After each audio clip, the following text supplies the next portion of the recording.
La situación de Colombia en la actualidad es una de las más críticas que ha padecido la sociedad colombiana en los últimos tiempos. Un gobierno nacional con los partidos que le son aliados, retando a la institucionalidad, retando al marco jurídico colombiano, unos grupos armados al margen de la ley, retando también al Estado colombiano, pero no solamente al Estado, sino a la sociedad colombiana, un sistema de justicia puesto en duda por el reto del gobierno nacional de desatender a las cortes, a las altas cortes de Colombia, un conflicto armado intensificado, y todo esto en el escenario próximo de las elecciones presidenciales de la República de Colombia. Estos elementos son los que conforman la videocolumna de la conversa de fin de semana que tenemos para hoy. Ojo con las elecciones. Les pido el favor de que no se despeguen, vamos a desarrollar este tema el día de hoy y ya regresamos para arrancar con esta videocolumna. Ojo con las elecciones. Por favor, no se despeguen, no se desconecten.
Bueno, vean ustedes en la promo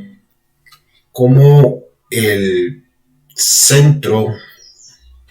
de el acontecer, lo que movió la opinión pública durante esta semana, fue el sonado caso de la extradición express de alias Otoniel, cabecilla del Clan del Golfo, hacia Estados Unidos. En una medida que, si bien es cierto,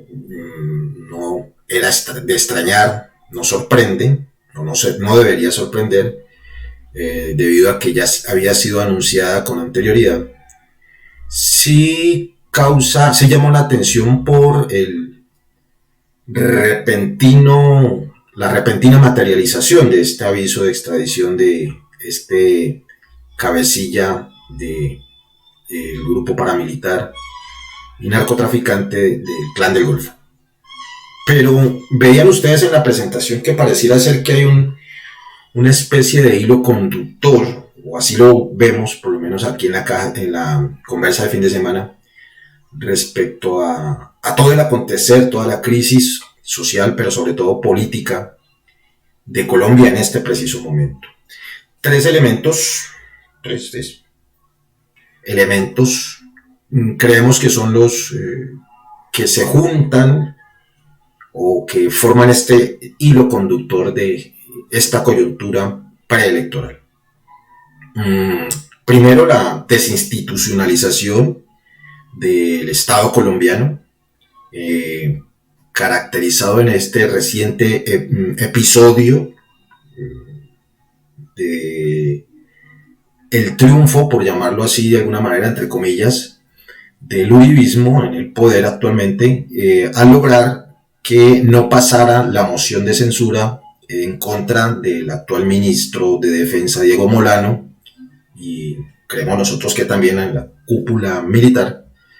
de las Fuerzas Armadas de Colombia, a raíz de la serie de desaciertos que han tenido como trágica consecuencia la muerte y la desaparición de civiles en medio de estas operaciones confusas de las fuerzas militares supuestamente en contra de los grupos armados ilegales. Una vez más, las fuerzas de derecha se impusieron, generando en la opinión pública la sensación de que la institucionalidad no sirve o que efectivamente se ha debilitado de forma tal que ya quien en apariencia rompe la normalidad, sobre todo los funcionarios del Estado, se van en contra de la normatividad, de la legalidad, no tienen ninguna responsabilidad política y mucho menos penal o administrativa. Segundo, el proceso que ya les mencionaba de la extradición de alias Otoniel. Y tercero, el proceso eleccionario. Pero vamos rápidamente a tratar de mencionar cómo estas tres cosas podrían estar unidas según nuestra muy humilde manera de ver esta coyuntura. En primer lugar, permítanme aquí apoyado en esta imagen ponerlos en contexto. Respecto al caso de Otoniel, que es el primer punto que vamos a tratar de desarrollar, el relato oficial que recogemos aquí en esta imagen del perfil del senador Iván Cepeda, nos ha hecho creer que efectivamente Otoniel era la encarnación del mal y en torno a él, por obra y gracia de sus decisiones, de sus órdenes, la seguridad nacional, la armonía social y todos los problemas del conflicto tenían suceso. Es decir, por culpa de él, lo malo que le pasa a Colombia estaba pasando. Se nos hizo creer que la captura de Otoniel y su proceso de extradición iban a resolver por sí solos esa crisis humanitaria de derechos humanos, esa violencia desatada por los mismos paramilitares y por los grupos de narcotraficantes y la ineficiencia del Estado. Entonces, con la captura de alias Otoniel y su posterior extradición a Estados Unidos, por obra y gracia del relato del uribismo, los problemas del país se iban a acabar.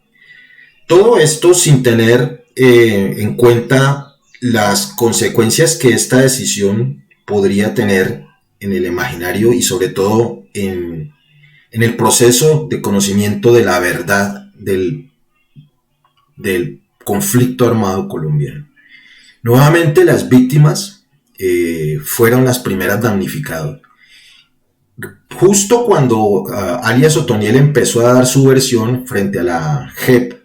respecto a los nexos de este grupo paramilitar del Clan del Golfo o autodefensas gaitanistas, como también se hacen llamar, con algunos miembros del Estado, con algunos gobernantes, alcaldes, políticos y empresarios de Colombia, justo en este momento,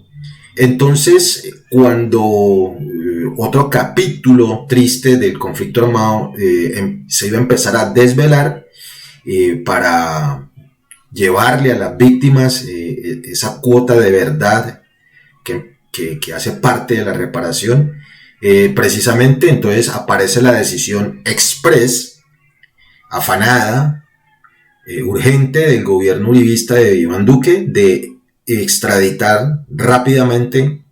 a alias Otoniel. Y nuevamente quedaron las víctimas y el proceso de paz en veremos. Entonces, aquí ya vamos como medio entendiendo eso que decíamos en el promo de que tantas coincidencias no pueden ser posibles. Y después, con la partida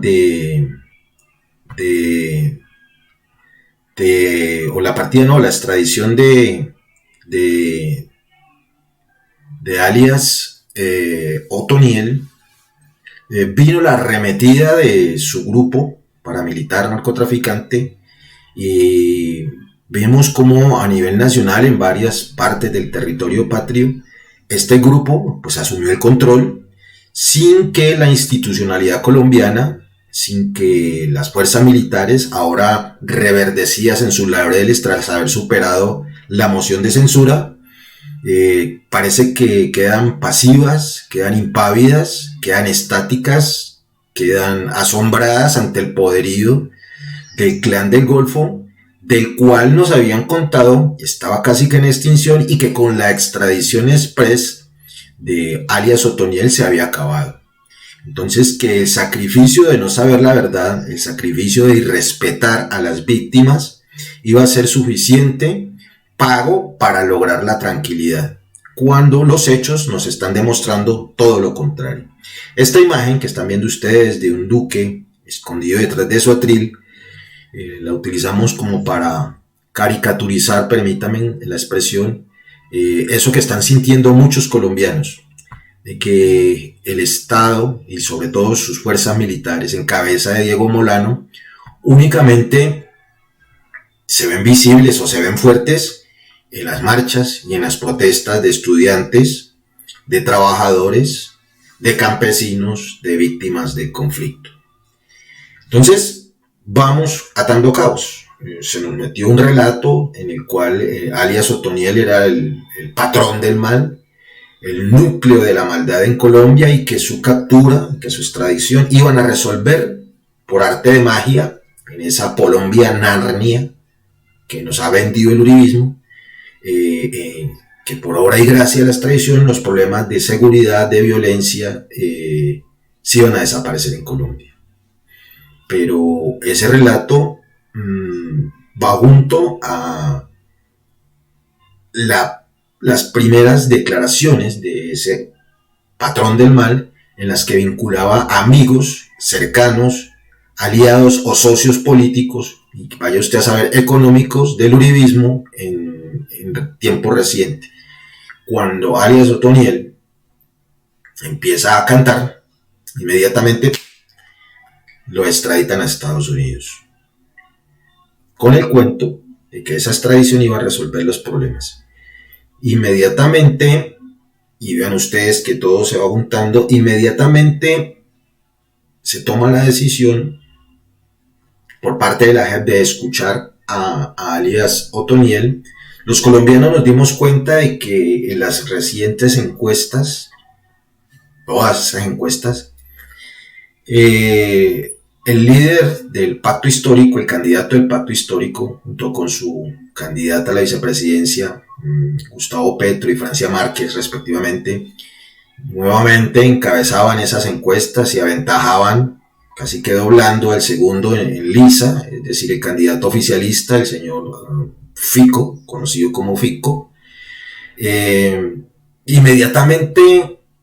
aparece esta arremetida del Clan del Golfo como oficialmente respuesta a la extradición de alias Otoniel. Y aquí es donde volvemos a reiterar, tanta coincidencia no es posible. El análisis que pretendemos plantear aquí es cómo la institucionalidad es manipulada, es abusada por parte de la derecha en Colombia. Primero, se pasan por la faja las recomendaciones del marco jurídico en el cual deberían andar para amoldar la situación política, amoldar esa institucionalidad a sus intereses particulares, económicos y políticos. Nos ponen a mirar hacia otro lado, hacia el lado de la ilegalidad de Otoniel, para vendernos un triunfo, una fuerza en contra del patrón del mal. Pero cuando este patrón del mal empieza a revelar los nexos que todos sospechábamos, o que una buena cantidad de colombianos sospechábamos que tenía este grupo paramilitar narcotraficante con algunos socios miembros de la derecha colombiana o aliados de la derecha colombiana, y se sabe que la intención de voto de la mayoría de los colombianos, por lo menos los encuestados, tiende a favorecer a los candidatos del pacto histórico, inmediatamente extraditan a alias Otoniel y se desata nuevamente una ola de violencia en amplios sectores del territorio nacional. ¿Qué queremos decir? Que nuevamente, como hace 4 años, como hace 8 años, como hace 12 años, como hace 16 años, fuerzas oscuras de este país, aliadas con la ultraderecha, están vendiendo el relato ya viejo, conocido tristemente por la sociedad colombiana, de que frente al miedo, frente al terror de esos patrones del mal, de esos violentos, de la reencarnación del mismísimo Viruñas, del diablo en la tierra, frente a esa amenaza de hecatombe, decían alguna vez, de castrochavismo, dijeron en otra, de parecernos a Venezuela recientemente, la única respuesta posible tenía 2 vías. Uno, la vía armada de confrontación por parte del Estado y de sus aliados, y la otra, que era más de lo mismo, es decir, la seguridad democrática 3.0, con más glifosato, más pie de fuerza, más control y menos institucionalidad. El miedo siempre ha sido la fórmula mágica para la ultraderecha y para los nacionalismos, no solamente en Colombia, sino alrededor del mundo. Nuevamente estamos viendo cómo en Colombia, ante un escenario que no es favorable, en el que la opinión pública que se ha expresado en las calles, que se ha expresado en los medios de comunicación, que se ha expresado aquí a través de las redes en contra de este establecimiento que sigue ofreciendo lo mismo, acuden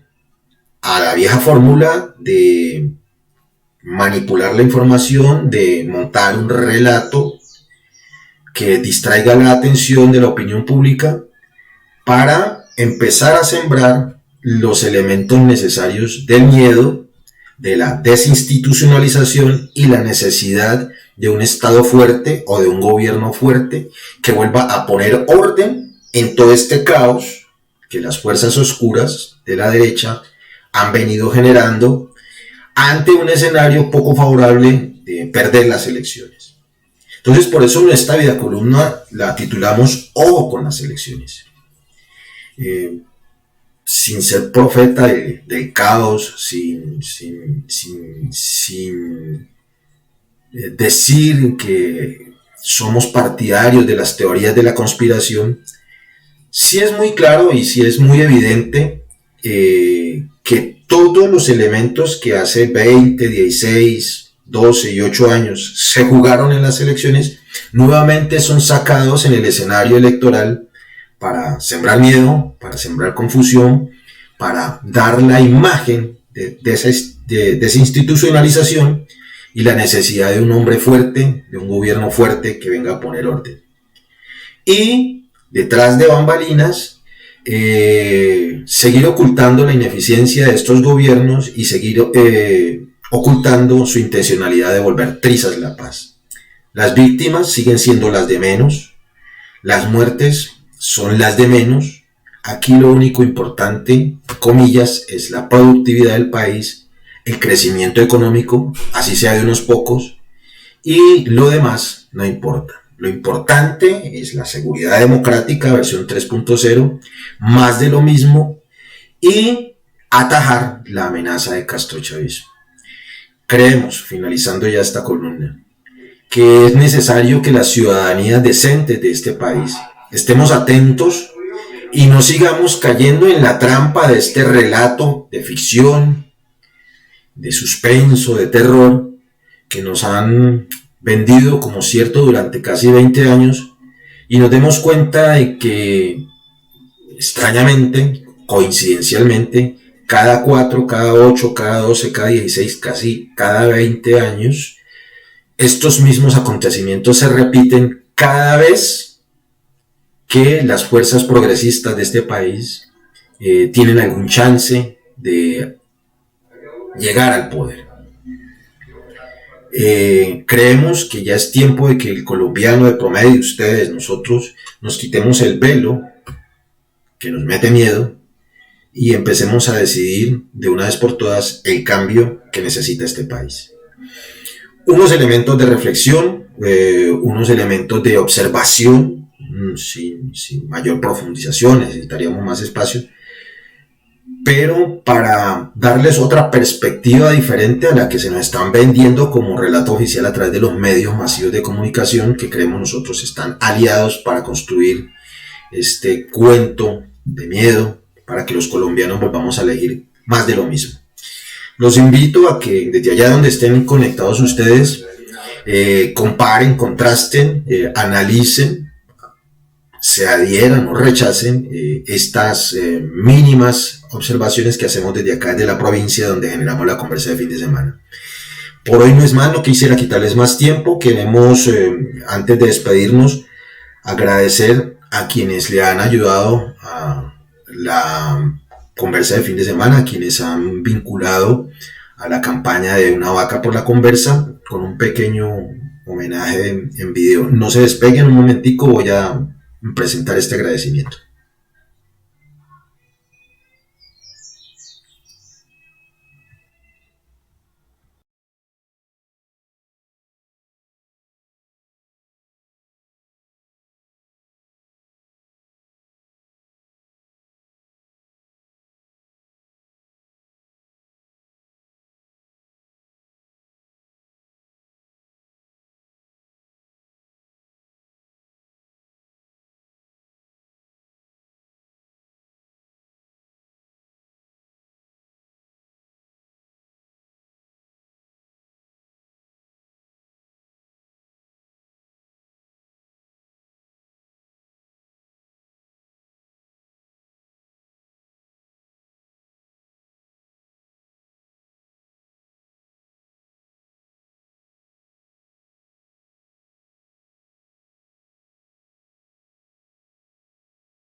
Bueno, agradeciéndole a los Packers y agradeciéndoles a ustedes por su paciencia, por su generosidad, queremos despedir esta